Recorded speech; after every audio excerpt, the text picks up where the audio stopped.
Il existe des villes qui ne dorment jamais vraiment.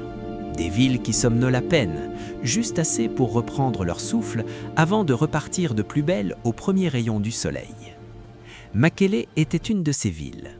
Capitale bouillonnante du pays de Kandahar, elle s'éveillait chaque matin dans un concert de klaxons, d'odeurs de pain chaud, de fumée de charbon de bois et de voix d'enfants que leur mère appelait depuis le fond des maisons.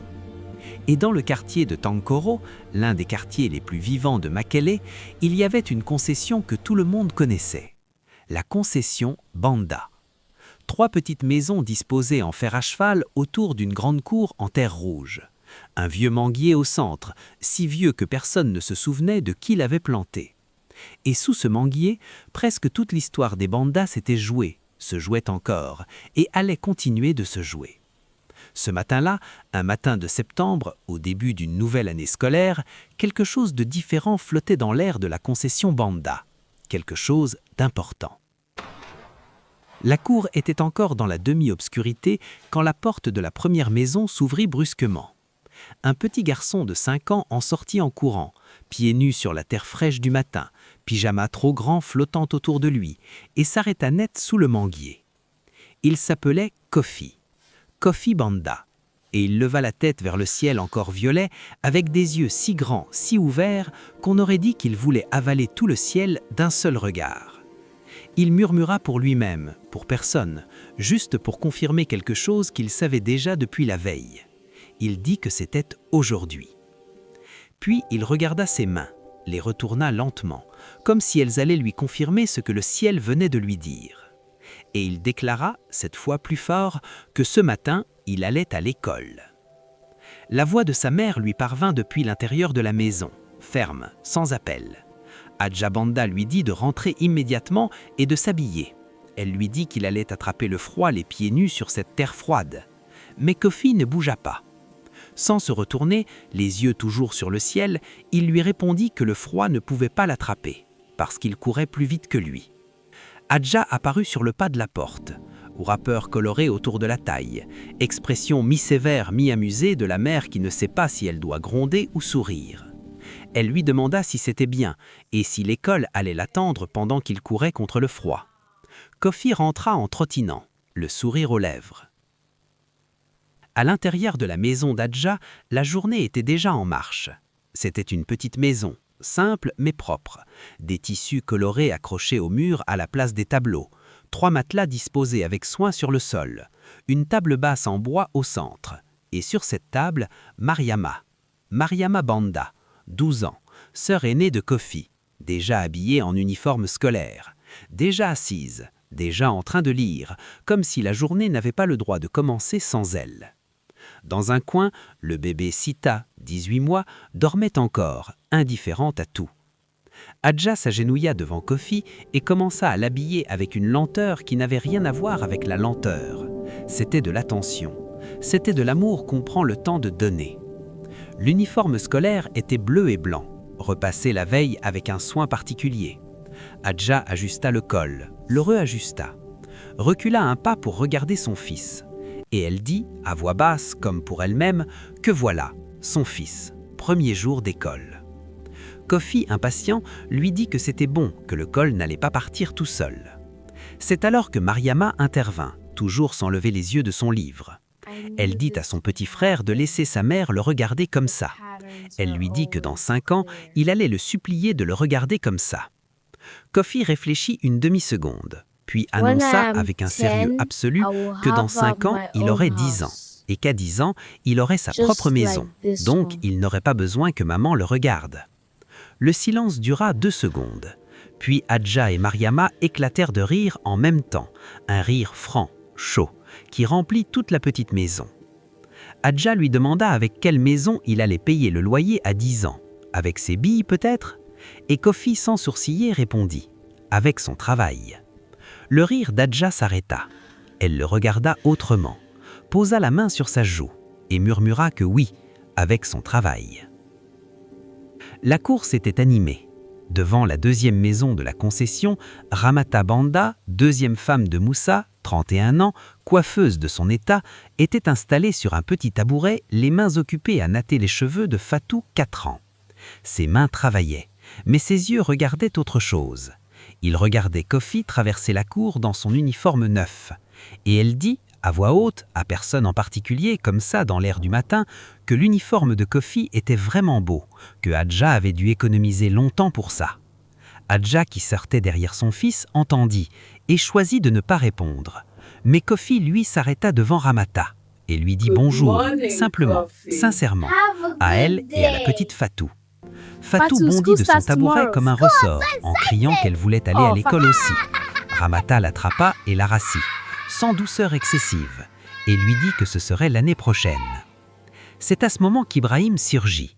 Ibrahim, 8 ans, fils de Ramata, arriva en courant de derrière la maison, uniforme de travers, cartable à moitié ouvert, les joues déjà essoufflées alors que la journée venait à peine de commencer.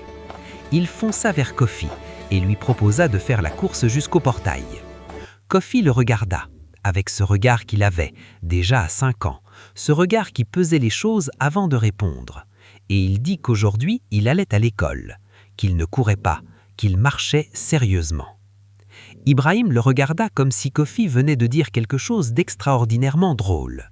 Il se tourna vers la cour imaginaire et répéta, ébahi, « Petit Ko marchait sérieusement à 5 ans ?» Kofi haussa les épaules, avec une dignité que beaucoup d'adultes auraient du mal à imiter, et continua de marcher. Ibrahim le rattrapa et baissa la voix.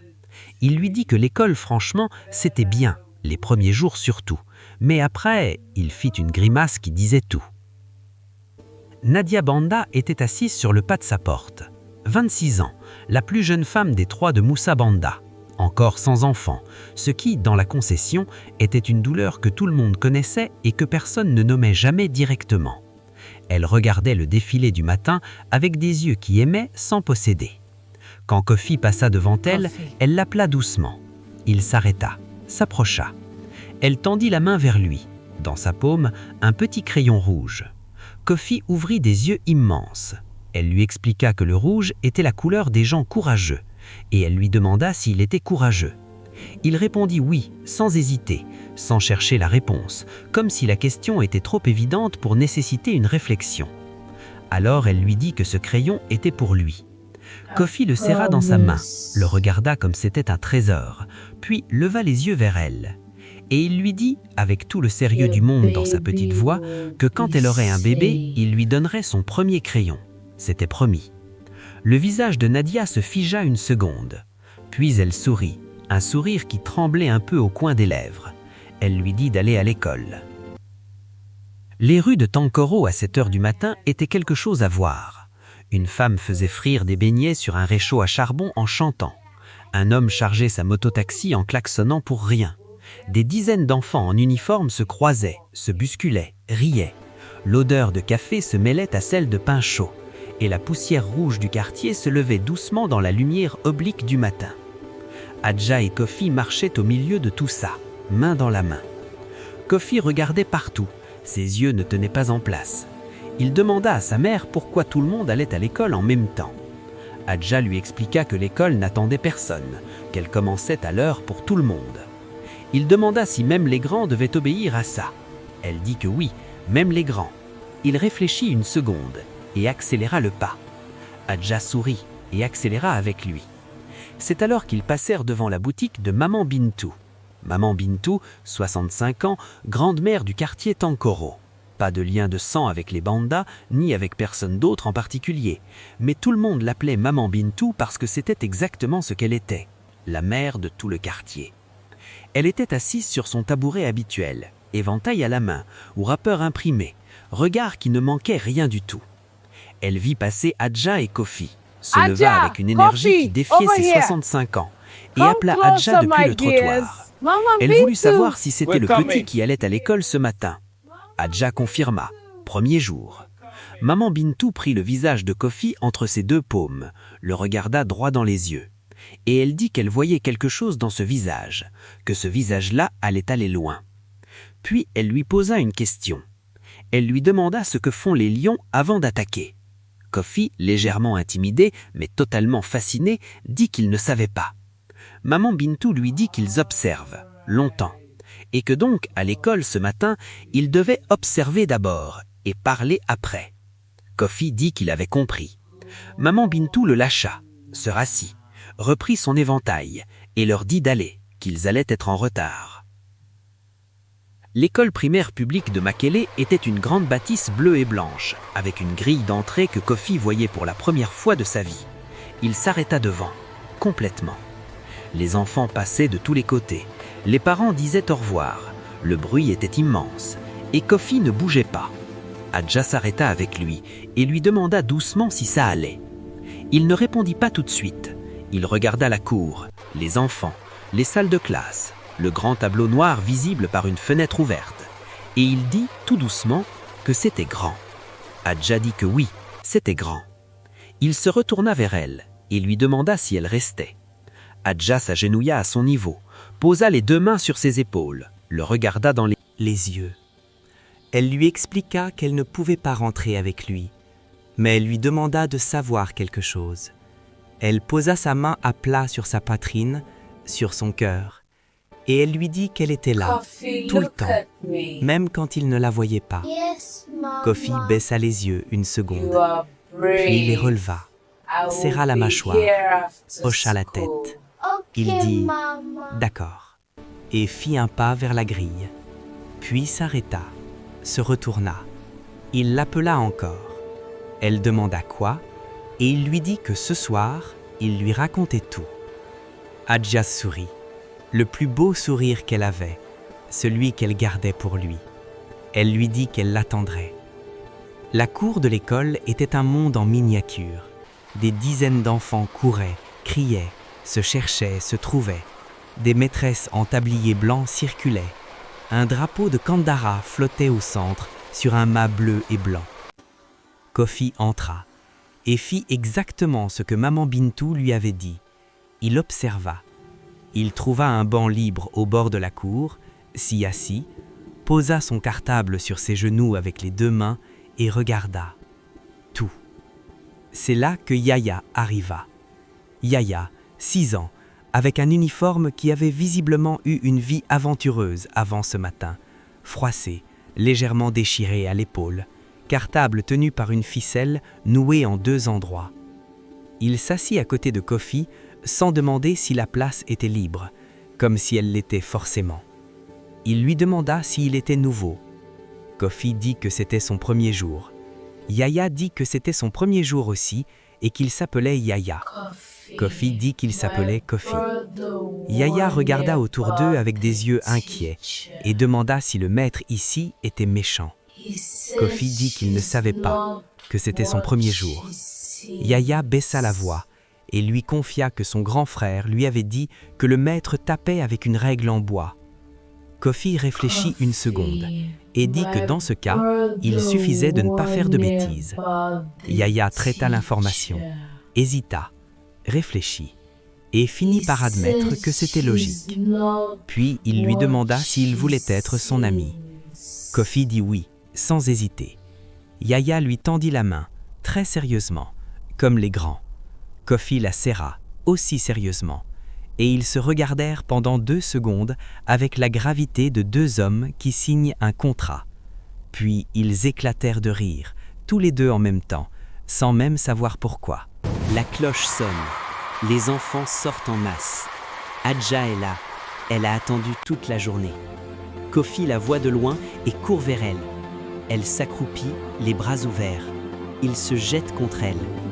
Adja le serre fort. « Alors, tu m'as dit que tu racontais tout. » Kofi se recule, la regarde. Ses yeux brillent. « Maman, l'école c'est grand. Le maître il est sévère mais il est pas méchant. J'ai un ami, il s'appelle Yaya.